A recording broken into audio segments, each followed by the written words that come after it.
नमस्कार, बहुत स्वागत है आप सभी का। आप देख रहे हैं मध्य प्रदेश छत्तीसगढ़ का नंबर 1 न्यूज चैनल IBC 24। शाम के 5 बज रहे हैं। वक्त हो गया है 5 एंकर 25 खबरों का। तो हम 5 एंकर मिलकर आपको बताएंगे आज की टॉप 25 न्यूज। तो चलिए शुरू करते हैं खबरों का सिलसिला। इजराइल के प्रधानमंत्री बेंजामिन नेतन्याहू के घर के पास लेबनान का एक ड्रोन गिरा है। यह हमला हिजबुल्लाह ने किया, जिसकी पुष्टि खुद इजराइल की सेना ने की है। बड़ी बात यह है कि हिजबुल्लाह के लड़ाकों ने इस बार इजराइल के एयर डिफेंस को भी भेद डाला, जिस वजह से ड्रोन इतने करीब आकर गिरा है। बताया जा रहा है कि जिस समय यह हमला हुआ उस वक्त नेतन्याहू अपने घर पर ही मौजूद नहीं थे। मीडिया रिपोर्ट के मुताबिक लेबनान ने उत्तरी इजराइल के किसारिया इलाके में बमबारी की है। इजराइल की सेना का दावा है कि इस हमले में कोई हताहत नहीं हुआ है। 2 ड्रोन्स को इंटरसेप्ट कर पहले ही खत्म कर दिया गया। जम्मू कश्मीर के पुंछ में शनिवार सुबह सुरक्षा बलों ने 2 आतंकियों को गिरफ्तार किया है। इनके पास से 3 ग्रेनेड और 1 पिस्तौल भी बरामद की गई है। सेना के अधिकारियों ने बताया कि ये दोनों जम्मू कश्मीर गजनवी फोर्स नाम के संगठन से जुड़े हाइब्रिड आतंकी हैं। हाइब्रिड आतंकी आम नागरिकों की तरह ही इलाके में रहते हैं, लेकिन चोरी छिपे आतंकवादी गतिविधियों में शामिल होते हैं या आतंकियों की सहायता करते हैं। इन्हें पहचानना मुश्किल हो जाता है। इधर मणिपुर के मुख्यमंत्री बीरेंद्र सिंह को हटाने की मांग की जा रही है। भारतीय जनता पार्टी के 19 विधायकों ने मुख्यमंत्री से इस्तीफा मांगा है, जिसे लेकर भारतीय जनता पार्टी ने के जो विधायक हैं इन्होंने प्रधानमंत्री नरेंद्र मोदी को खत भी लिखा है। विधायकों का कहना है कि हिंसा रोकने का ये एकमात्र रास्ता है। मणिपुर में केवल सुरक्षा बलों की तैनाती से कुछ भी नहीं होगा। तिहाड़ जेल से रिहा होने के बाद आप नेता सत्येंद्र जैन पूजा करने के लिए सरस्वती विहार इलाके में स्थित जैन मंदिर गए। बता दें कि आप नेता और दिल्ली के पूर्व स्वास्थ्य मंत्री सत्येंद्र जैन ईडी केस में शुक्रवार को जमानत उन्हें मिली थी। सत्येंद्र जैन को मनी लॉन्ड्रिंग केस में 30 मई 2022 को ईडी ने गिरफ्तार किया था। तब से वो तिहाड़ जेल में बंद थे। हरिद्वार के बहादुराबाद में अवैध मजार पर प्रशासन ने बड़ा एक्शन लिया है। प्रशासन ने अवैध मजार को बुलडोजर चलाकर ढहा दिया। यह कार्रवाई अतिक्रमण हटाओ अभियान के तहत की गई है। मजार सरकारी जमीन पर प्रशासन के बिना अनुमति की बनाई गई थी, जिसे ढहा दिया गया। उत्तर प्रदेश के झांसी में हाईवे पर तेज रफ्तार ट्रक पलट गया। ट्रक में 1800 किलो टमाटर लदा था। ट्रक के पलटते ही टमाटर हाईवे पर 50 मीटर के दायरे में बिखर गए। इसी दौरान पीछे से आ रही स्कूटी सवार महिला ट्रक से टकराकर घायल हो गई, जिसके बाद उसकी सुरक्षा के लिए पुलिस कर्मियों को तैनात करना पड़ा। और आज कई जगह रफ्तार का कहर देखने को मिला। शहर शहर बेकाबू रफ्तार के कई तस्वीरें हम आपको दिखा रहे हैं। यूपी के सिद्धार्थ नगर में एक बड़ा सड़क हादसा हुआ। नाले में 53 श्रद्धालुओं से भरी बस गिर गई। हादसे में 3 श्रद्धालुओं की मौत हो गई। देवी पाटन दर्शन और मुंडन के लिए श्रद्धालु गए थे। इधर बलरामपुर रोड पर चरगहवा नदी के पास की यह घटना है। बिहार के बांका में दर्दनाक सड़क हादसा हुआ। तेज रफ्तार वाहन ने कांवड़ियों को कुचल दिया।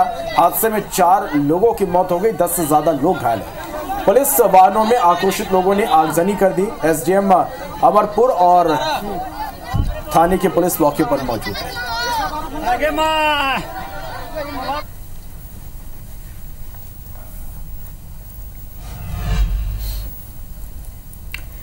इधर मुरैना में पटाखा फैक्ट्री में भीषण धमाका हो गया और फैक्ट्री पूरी तरह से इस धमाके में ध्वस्त हो गई। 4 से 5 मकानों में दरार आई है। मलबे में एक महिला और बच्ची के दबे होने की खबर है। JCB से मलबा हटाया जा रहा है, रेस्क्यू जारी है। पटाखा फैक्ट्री का रजिस्ट्रेशन नहीं था और घर में ही अवैध रूप से पटाखा फैक्ट्री का संचालन किया जा रहा था। SP SDM के साथ ही भारी पुलिस बल मौके पर मौजूद है। ब्लास्ट से इलाके में दहशत का माहौल है। और आपको 6 फरवरी भी याद होगी, तब हरदा के पटाखा फैक्ट्री में विस्फोट हुआ था और हरदा में 12 लोगों की दर्दनाक मौत हुई। अगली खबर भोपाल से है, जहां महिला अपराध के खिलाफ कांग्रेस ने 1 दिवसीय उपवास किया है। पूर्व CM कमलनाथ शामिल हुए, जहां उन्होंने कहा कि प्रदेश की तस्वीर आज सबके सामने है। हमारा किसान, हमारा नौजवान सब परेशान है। देश में मध्य प्रदेश को सबसे भ्रष्ट प्रदेश बना दिया है। प्रदेश की तस्वीर आज सबके सामने है। हमारा किसान हो, हमारा नौजवान हो, और आज मध्य प्रदेश की एक उपलब्धि है कि मध्य प्रदेश को सबसे भ्रष्ट प्रदेश पूरे देश में आता है। इधर मिनी मुंबई कहे जाने वाले इंदौर शहर में इस समय नाम बदलने की कवायद चल रही है। इस कड़ी में नगर निगम की MIC ने प्रस्ताव रखा रेजिडेंसी कोठी का नाम बदलकर महाराज छत्रपति शिवाजी कर दिया और इसे लेकर अब सियासत भी गर्मा गई है। सत्ता पक्ष और विपक्ष के नेता एक दूसरे पर आरोप प्रत्यारोप लगा रहे हैं और इस मामले पर कांग्रेस के प्रदेश महासचिव राकेश सिंह यादव ने आरोप लगाकर एक्सपोज किया। लिखा कि महाराष्ट्र में चुनाव है, इसलिए मराठी वोटर्स को साधने के लिए इस समय नाम बदला जा रहा है, जबकि रेजिडेंसी का नाम देवी अहिल्याबाई होलकर के नाम पर रखा जाना चाहिए। कांग्रेस के इस बयान पर इंदौर के महापौर पुष्यमित्र भार्गव ने कहा कि रेजिडेंसी का नाम सुनते हैं तो अंग्रेज शासनकाल की याद आती है। पीएम ने भी कहा है कि गुलामी के जितने चिन्ह हैं उन्हें बदल दिया जाना चाहिए।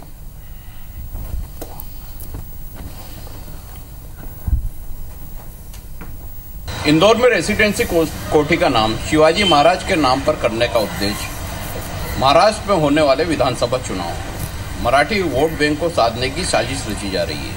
अगर नीयत साफ होती तो रेसिडेंसी कोठी का नाम देवी अहिल्याबाई होलकर के नाम पर किया जाता। किसी भी इलाके का, किसी भी जगह का नाम बदलने से पहले वहाँ के जो लोग हैं, क्षेत्रीय लोग हैं, उनको भरोसे में लेना बहुत ज़रूरी है। इंदौर के लोगों से चर्चा करनी चाहिए, वो लोग क्या चाहते हैं। कांग्रेस क्या कह रही है इसका फ़र्क नहीं है, लेकिन 200 साल इतिहास गुलामी का है। रेसिडेंसी का नाम आप सोचते हो तो कहीं ना कहीं अंग्रेज़ों के शासनकाल की याद आती है। और माननीय प्रधानमंत्री जी ने भी कहा है कि गुलामी के जितने चिन्ह हैं उनको हमको ख़त्म करना है। और शिवाजी हमारे लिए प्रेरणा, तेज, ओज और वीर का पर्याय हैं, तो उनके नाम पे अगर कोई स्थान होगा तो हमको प्रेरणा ही मिलेगी। तो मध्य प्रदेश में खाद के मुद्दे पर सियासत लगातार जारी है। नर्मदापुरम में कांग्रेस के वरिष्ठ नेता और पूर्व विधायक गिरिजा शंकर शर्मा ने सरकार को घेरा है, किसानों के प्रति लापरवाही बरतने का आरोप लगाया। उन्होंने कहा कि जिले में डीएपी का संकट है, किसान घंटों लाइन में खड़े होने को मजबूर हैं। सरकार, कृषि विभाग के अधिकारी अच्छे से जानते हैं कि बिना डीएपी के चने गेहूं की बोनी नहीं होती है, लेकिन कोई व्यवस्था नहीं है। साथ ही आरोप लगाया कि डीलर ब्लैक में बेच रहे हैं, जिससे किसानों के सामने संकट खड़ा हो गया। रायपुर दक्षिण विधानसभा उपचुनाव को लेकर सियासी पारा गर्माता जा रहा है। सत्ताधारी दल बीजेपी अपने उम्मीदवार का चुनाव करने में जुटी है, तो दूसरी ओर कांग्रेस में स्थानीय नेता टिकट के लिए पुरजोर ताकत लगा रहे हैं। इसी बीच पूर्व महापौर प्रमोद दुबे ने नामांकन फॉर्म खरीदा है। इधर उज्जैन में खराब बीज की शिकायत पर प्रशासन ने कड़ी कार्रवाई की है। बीज विक्रेता के गोदाम में खराब आलू की शिकायत पर जिला प्रशासन की टीम ने बीज विक्रेता के गोदाम पर छापा मारा। इस कार्रवाई पर गोदाम में बड़ी मात्रा में खराब आलू के बीज पाए गए। दरअसल शिकायतकर्ता चरण सिंह चौधरी ने बताया था कि कोल्ड स्टोर से 150 बोरी आलू के बीज खरीदे थे। आलू के बीज में शिकायत करने को लेकर किसान ने गोदाम मालिक से संपर्क किया तो गोदाम मालिक ने किसान के साथ गाली गलौज की। किसान ने इसकी शिकायत कलेक्टर से की तो तत्काल कलेक्टर ने उद्यान संचालक को कार्रवाई करने के निर्देश दिए। उद्यान विभाग की टीम ने गोदाम से खराब आलू के बीज जब्त कर लिए। अब कलेक्टर की जांच रिपोर्ट के आधार पर आगे की कार्रवाई की जाएगी। पूरा नॉन सर्टिफाइड कुछ भी नहीं था और बाकी ना टेक वाले थे, उसमें से पूरा पानी निकल रहा था और ख़राब सड़ा हुआ बीज दिया उनने। और अभी भी उनका कोल्ड स्टोर में यहाँ अभी चेक किया भाई साहब ने तो यहाँ सड़ा हुआ पूरा माल पड़ा है। और जो शिकायती आवेदन में बताया गया कि श्री अनिल डोडिया जी मालिक है जो इंदौर के हैं, है ना, जो यहाँ पे आलू रखकर अपना व्यवसाय कर रहे हैं, तो उनके ऊपर भी जो जांच हम लोग करेंगे और उसमें जो भी अगर इस तरह का लगता है तो उनके ऊपर कार्रवाई करेंगे। खबर नारायणपुर से। यहां पर नक्सलियों ने आईईडी ब्लास्ट कर दिया, जिसमें 4 जवान घायल हुए हैं। घायल जवानों को अब एयरलिफ्ट किया जाएगा। अमूचबाड़ के मोहंदी में आईईडी ब्लास्ट हुआ है। ओरछा ब्लॉक के मोहंदी में नक्सलियों ने ब्लास्ट कर दिया। अब घायल जवानों को एयरलिफ्ट कर रायपुर लाया जा रहा है।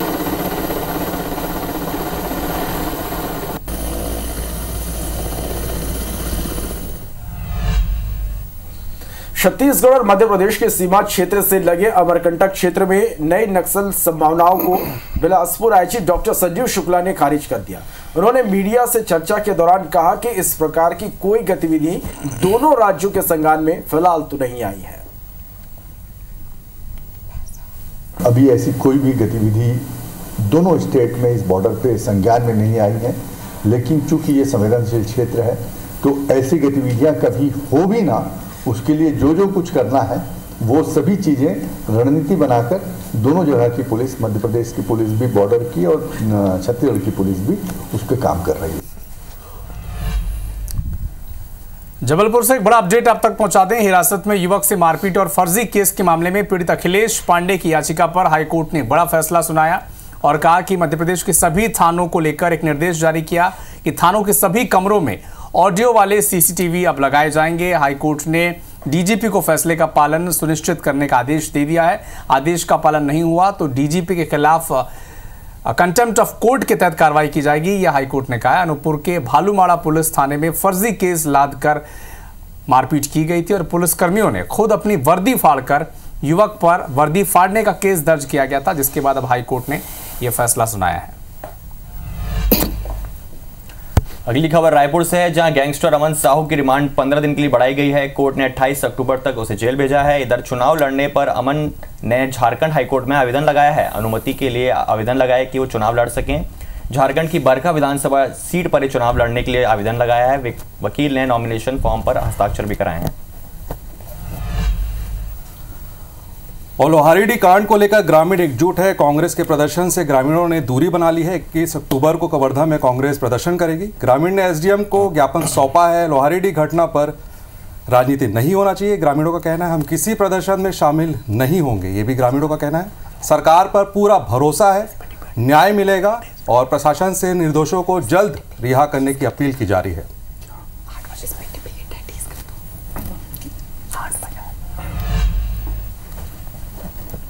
राजधानी रायपुर के बूढ़ा तालाब गार्डन परिसर में लोगों के टहलने और योग करने की जगह और दानी गर्ल्स स्कूल के सामने चौपाटी खोली जा रही है। इसको लेकर अब लोगों के साथ नेताओं में भी आक्रोश है। यानी आम लोगों के बाद अब खुद महापौर समेत कांग्रेस पार्षद दल ने भी इसका विरोध शुरू कर दिया है। और इसी कड़ी में महापौर एजाज ढेबर की अगुवाई में सभी कांग्रेसी पार्षदों ने चौपाटी का निरीक्षण किया। इस दौरान महापौर ढेबर ने सीधे आरोप लगाते हुए कहा कि बीजेपी नेताओं के परिजनों को फायदा पहुंचाने, लोगों की सेहत और स्कूली बच्चों की सुरक्षा ताक पर रखी गई है। कांग्रेस किसी भी सूरत में यहां पर चौपाटी खुलने नहीं देगी, इसका पुरजोर तरीके से विरोध करेगी। तो चौपाटी को लेकर लगातार बवाल मचा हुआ है और इस पर आप 8 बजे विस्तार से इस पूरी खबर को देखिए।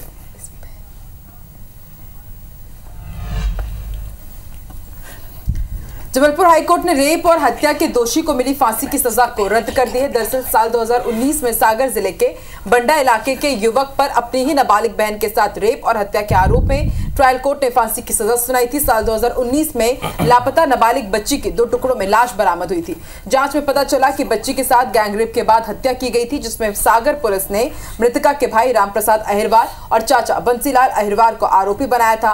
वहीं सागर ट्रायल कोर्ट ने दोनों को दोषी पाए जाने पर फांसी की सजा दी थी। इसको दोषियों ने हाईकोर्ट में चुनौती दी थी, लेकिन हाईकोर्ट ने सबूतों पर फैसला सुनाते हुए आरोपी चाचा बंसीलाल अहिरवार को बरी कर दिया और उसके भाई रामप्रसाद अहिरवार को फांसी की सजा को अब 25 साल की कैद में बदल दिया है। जबलपुर के सिहोरा में महिलाओं से छेड़छाड़ी की खबर सामने आई है। एक महिला ने बीएसपी के नगर अध्यक्ष के खिलाफ छेड़खानी का आरोप लगाते हुए एफआईआर दर्ज कराई है। साथ ही परिजनों ने बीएसपी नेता का घर में घुसते हुए वीडियो भी पुलिस को दिखाया है, जिसमें बीजेपी नेता सचिन वंशाकर घर के अंदर आपत्तिजनक हालत में दिखाई दे रहे हैं।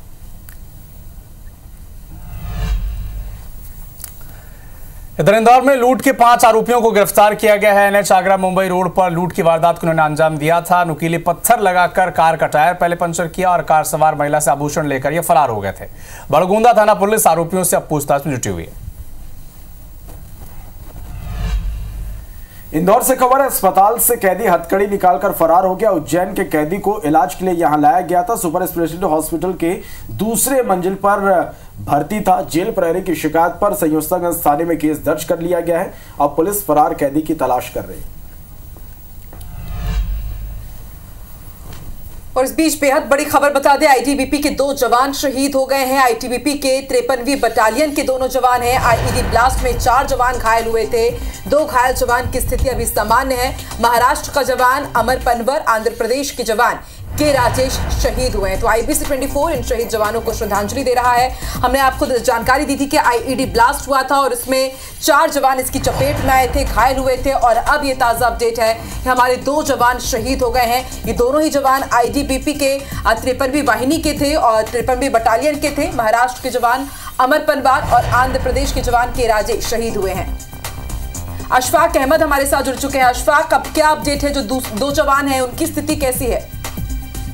जवानों के की खबर तो हम लगातार चला रहे में जवान आए थे और मौसम की खराबी के चलते जवान काफी बाद जो है जंगल से पास के कैंप मोहंदी गया और मोहंदी जैसे ही जवान घायलों कराए तो उस जवान जो है वो शहीद हो गए थे।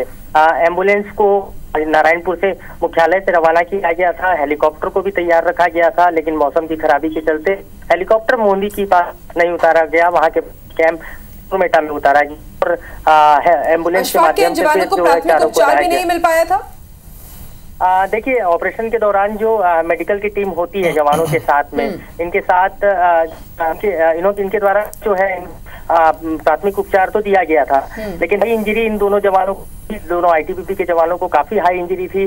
ब्लास्ट के बाद ब्लड लॉस काफी हो गया था, जिसके बाद स्ट्रेचर बनाकर इनको पैदल घटनास्थल से जा रहा था इलाज में। और जैसे ये पहुंचे और इसी बीच जो है दोनों जवानों ने दम तोड़। के मुताबिक आपकी इलाका है मोहंदी कैंप से भी काफी दूर था, जहाँ से जवानों को लाना जवानों के लिए। अशफाक, अभी कैसा है मौसम और जो दूसरे जवान घायल हैं, क्या उन्हें एयरलिफ्ट करके अब पहुंचाया जा रहा है या अभी भी मौसम बाधा बना हुआ है? देखिए, मौसम तो भी बिल्कुल वैसा ही है और फिलहाल पता चला कि वायुसेना के हेलीकॉप्टर से चारों जवानों को, दो जो घायल जवान है जिनको इंजरी है, आंख में चोट आई है, इनको नारायणपुर मुख्यालय लाया जा रहा है और जिला अस्पताल इनका फिलहाल लाकर प्राथमिक उपचार के बाद फिर और हाई उपचार किया जाएगा। जी ठीक है, आप भी नजर बना के रखिएगा अशफाक, शुक्रिया अपनी जानकारी के लिए।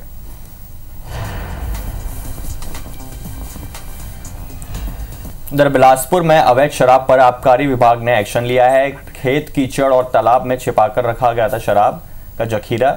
422 लीटर अवैध शराब जब्त की गई। 4700 किलो महुआ लहान को जब्त किया गया। 6 प्रकरणों में 3 आरोपियों को भी गिरफ्तार किया गया है। गनियारी, बांधा, चकरभाटा और बिल्हा में आबकारी विभाग ने कार्रवाई की है।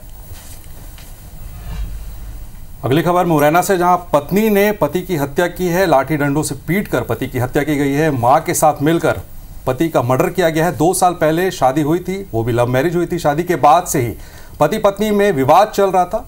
पुलिस ने आरोपी मां बेटे को गिरफ्तार कर लिया है। बनमौर थाना क्षेत्र की पूरी घटना है। तो दुर्ग शहर में अपराधियों के हौसले इतने बुलंद हो गए कि अब पुलिस को भी अपना निशाना बना रहे हैं। वहीं शराब दुकान के पास सड़क पर नशाखोरी की शिकायत मिलने पर डायल 112 की टीम मौके पर पहुंची। सड़क किनारे बैठे शराबियों को जैसे ही हटाने की कोशिश हुई तो आरक्षक पर ही इन्होंने हमला कर दिया। शराबी ने मारपीट करते हुए आरक्षक की वर्दी फाड़ दी। वहीं आरक्षक की शिकायत पर सिटी कोतवाली थाने में मामला दर्ज कर आरोपी को गिरफ्तार कर लिया गया है। खबर कोरबा से है। कुसमुंडा खदान में जवान ने खुद को गोली मार ली। जवान के शव के ऊपर उसकी बंदूक मिली है। आज जवान आजाद सिंह त्रिपुरा का रहने वाला था और पुलिस मामले की जांच कर रही है। इधर सतना में भेड़ों की चोरी हो गई है। लग्जरी कार में 4 बदमाश आए थे और उन्होंने चोरी कर ली। भेड़ों को कार में ही भरकर रफू चक्कर हो गए। पशु चोरी की घटना सीसीटीवी में कैद हो गई है। बिरसिंहपुर क्षेत्र का पूरा मामला है।